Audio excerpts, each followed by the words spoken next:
तो यहाँ पे आपको दोस्तों क्वेश्चन देखिए पहला क्या कहता है, डाइस है और यहाँ पे आपको दो डाइस दे दिया गया है, डाइस ए और डाइस बी, और आपसे पूछा है कि अपोजिट 6 में कौन सा नंबर होगा, यानी 6 के विपरीत फलक पे कौन सा संख्या होगा।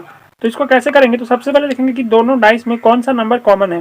दोस्तों अगर आप ध्यान से देखेंगे तो दोनों डाइस में कौन सा नंबर कॉमन है, यहाँ पे दोस्तों 3 कॉमन है, यहाँ पे भी 3 है, किस संग और यहाँ पे चेक कीजिएगा तो यहाँ 5 है और यहाँ पे भी 5 है, यानी क्या क्या कॉमन हो गया दोस्तों, 3 और 5 यहाँ पे कॉमन हो गया, दोनों में 3 और 5 है। अब बच क्या गया, तो ये वाला डाइस में आपका 1 बच गया और ये वाला डाइस में कितना बच गया, 6।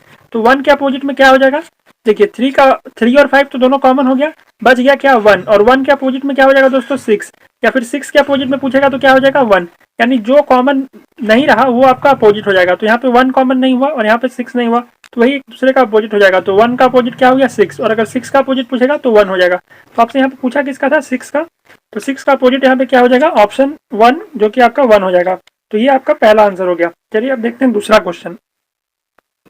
तो दोस्तों देखिए दूसरा क्वेश्चन यहाँ पे क्या कहता है, आपको यहाँ पे रिलेशन बताना है कि 12 का संबंध जिस तरह से 72 से है, उसी तरह से दोस्तों देखिए 12 का संबंध जिस तरह से 72 से है, उसी तरह से 22 का संबंध किससे है, 242 से। तो 18 का संबंध किससे होगा, यानी 18 के बाद कौन सा नंबर आएगा। तो सबसे पहले आपको देखना है कि 12 से 72 कैसे बन सकता है। तो दोस्तों 12 से 72 कैसे बना सकते हैं, तो 12 से हम लोग को किसको मल्टीप्लाई करना होगा, 6 को, यानी 12 6 जा कितना हो गया 72। देखिए 12 से हम लोग 6 को मल्टीप्लाई किया, यानी कि 12 6 का क्या है, हाफ है, तो जो पहला नंबर है उसका हाफ से हम लोग को मल्टीप्लाई करना है, तो यहाँ पे दूसरा नंबर मिल जाएगा। अब चेक करते हैं क्या 22 से 242 मिलता है कि नहीं। देखिए 22 से कितना खोजना है, 242, तो इसको यहाँ पे इसको रब करते हैं 22 से 242। देखिए सबसे पहले यहाँ पे कितना है 22, तो चलिए 22 है यहाँ पे, तो 22 को लिखेंगे, उसके बाद इसे मल्टीप्लाई किससे करेंगे, तो इसके हाफ से। 22 का हाफ कितना होता है दोस्तों 11, 11 से मल्टीप्लाई कर देंगे, तो ये आपका जो मल्टीप्लाई करके कितना आएगा 242 आ जाएगा। तो यानी कि 22 को भी मल्टीप्लाई करने से वो नंबर आ गया।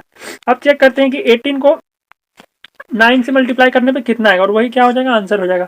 तो 18 को 9 से मल्टीप्लाई करते हैं, देखिए ये हो गया 18, किससे मल्टीप्लाई करेंगे, तो 18 के हाफ यानी कि 19 से।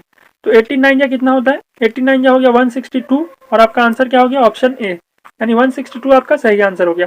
चलिए बढ़ते अगले क्वेश्चन पे और देखते हैं अगला क्वेश्चन क्या है। तो दोस्तों अगला क्वेश्चन भी मिसिंग नंबर से ही है, और देखिए इसमें क्या कह रहा है, आपको दे दिया गया CXB HUI MRP ROW और उसके बाद कौन सा नंबर होगा। तो दोस्तों इस क्वेश्चन को करने के लिए क्या करना है, सबसे पहले आपको एक एक डिजिट करके चेक करना है। देखिए सबसे पहले यहाँ पे क्या है सी, तो सी का नंबर कितना होता है 3, सी का नंबर कितना होता है दोस्तों 3 होता है। उसके बाद क्या हो गया एच, एच का नंबर कितना होता है 8, 8 के बाद दोस्तों क्या है यहाँ पे एम, एम का नंबर कितना होता है 13 होता है। उसके बाद कितना है दोस्तों आर, आर का नंबर कितना होता है 18। तो अगर आप ध्यान से देखेंगे तो यहाँ पे 5 5 करके बढ़ते जा रहा है, 3 और 8 5 का अंतर, 8 13 5 का, 13 और 18 में भी 5 का अंतर है, यानी कि 18 के बाद जो नंबर आएगा उसमें भी कितना का अंतर होगा 5 का। तो जो अगला नंबर होगा वो कितना हो जाएगा 23। तो 23 से स्टार्टिंग होने वाला अल्फाबेट क्या होता है, डब्ल्यू होता है। 23 से स्टार्ट होने वाला अल्फाबेट क्या होता है, डब्ल्यू होता है। अब आपको चेक करना है ऑप्शन में डब्ल्यू से कितना ऑप्शन है, तो 2 ऑप्शन है, एक यहाँ पे 3 नंबर ऑप्शन है, एक 4 नंबर ऑप्शन है, तो दोनों में कोई एक आंसर होगा। अब अगर आप यहाँ पे ऑप्शन को ध्यान से देखेंगे तो ये लास्ट के यहाँ पे लास्ट डिजिट क्या है डी, और यहाँ पे लास्ट डिजिट क्या है जेड। तो अगर हम लोग इसका लास्ट डिजिट चेक कर लेंगे तो हमारा आंसर यहाँ पे हो जाएगा। तो चलिए इसको पहले यहाँ पे लास्ट डिजिट चेक करते हैं। देखिए लास्ट डिजिट देखिएगा तो यहाँ पे कितना है बी, बी का नंबर कितना होता है 2, यहाँ पे लास्ट डिजिट कितना है आई, आई का नंबर कितना होता है 9, लास्ट डिजिट अगर इसका देखिएगा तो पी, पी का लास्ट डिजिट यानी कि 16, और फिर अगर उसके बाद देखिएगा तो ये कितना हो जा रहा है 23। दोस्तों अगर आप यहाँ पे चेक कीजिएगा तो कितना का अंतर है +7 का, यहाँ पे भी कितना है दोस्तों +7, यहाँ पे भी कितना है +7, यानी 7 7 से बढ़ रहा है। तो हम लोग को 23 में भी कितना जोड़ देना है 7। दोस्तों 23 में अगर 7 जोड़ेगा तो 30 आ जाएगा, और 30 कितना नंबर का होता है, तो 30 दोस्तों होता है ये डी के लिए। 26 के बाद अगर आप 4 ऐड कीजिएगा तो 30 आ जाएगा, 26 के बाद अगर आप 4 आगे बढ़िएगा तो क्या आ जाएगा डी, यानी कि आपका आंसर कौन सा हो गया WLD। डब्ल्यू आपका पहला कॉमन दोनों में हो गया था और अंतिम का चेक करना था, यानी कि डी आपका सही हो गया। तो ऑप्शन 3 इसका आंसर हो जाएगा। चलिए अब देखते हैं अगला क्वेश्चन क्या कहता है। तो अगला क्वेश्चन किस चीज से है, ये स्टेटमेंट कंक्लूजन से, और देखिए स्टेटमेंट क्या कहता है, some elephants some animal are elephants. दोस्तों कुछ एनिमल क्या है एलिफेंट, तो इसका पहले वेन डायग्राम बनाएंगे।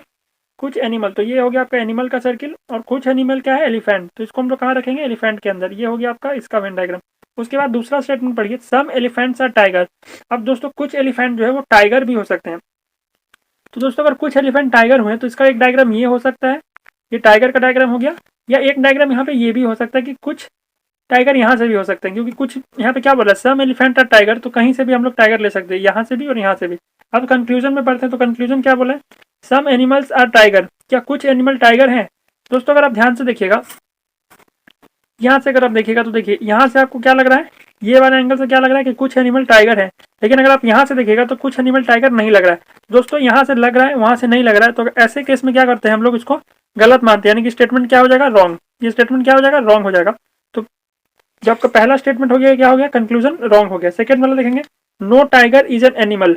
No tiger is an animal में यहाँ से दोस्तों अगर आप चेक कीजिएगा तो टाइगर एनिमल नहीं है, यहाँ से चेक कीजिएगा तो टाइगर एनिमल है। दोस्तों दोनों कंक्लूजन यहाँ पे आपको मतलब कंडीशन फुलफिल नहीं करे, यानी कि दोनों सही नहीं है। ये यहाँ से लग रहा है कि नहीं है, यहाँ से लग रहा है कि है। तो ऐसे केस में हम लोग दोनों कंक्लूजन को क्या मानेंगे, गलत मानेंगे। तो यहाँ पर दोनों कंक्लूजन क्या हो गया दोस्तों, गलत हो गया। आप चेक करते हो ऑप्शन में। दोस्तों अगर आप यहाँ कंक्लूजन देखिएगा तो देखिए यहाँ पे ऑप्शन डी में यानी ऑप्शन 3 में आपको दिया हुआ है आइदर कंक्लूजन 1। देखिए ऑप्शन 3 चेक कीजिएगा तो यहाँ लिखा हुआ है आइदर कंक्लूजन 1 और 2 फॉलो। ये नहीं होगा, यहाँ पे ऑप्शन 2 वाला हो जाएगा, नाइदर कंक्लूजन 1 नॉट 2 फॉलोज। ये आपका आंसर हो जाएगा, क्योंकि दोनों कंक्लूजन वहाँ पे गलत है। नेक्स्ट क्वेश्चन देखते हैं। देखिए इस क्वेश्चन में क्या बताना है कि मेडिसिन, देखिए क्या बोल रहा है यहाँ पे कि मेडिसिन का रिलेशन जिस तरह से डिसीज से है, उसी तरह से फूड का रिलेशन किससे होगा। दोस्तों मेडिसिन खाने से क्या होता है, डिसीज खत्म हो जाता है, यानी कि डिसीज को खत्म करने के लिए हम लोग मेडिसिन खाते हैं। तो उसी तरह से हम लोग किसको खत्म करने के लिए फूड खाते हैं। तो हम लोग हंगर को यानी कि भूख को खत्म करने के लिए क्या खाते हैं दोस्तों, यहाँ पे क्या हो जाएगा, भूख। भूख को खत्म करने के लिए क्या खाते हैं, फूड। तो उसका ऑप्शन क्या हो जाएगा, ऑप्शन डी, यानी कि 4 नंबर ऑप्शन इसका सही हो जाएगा।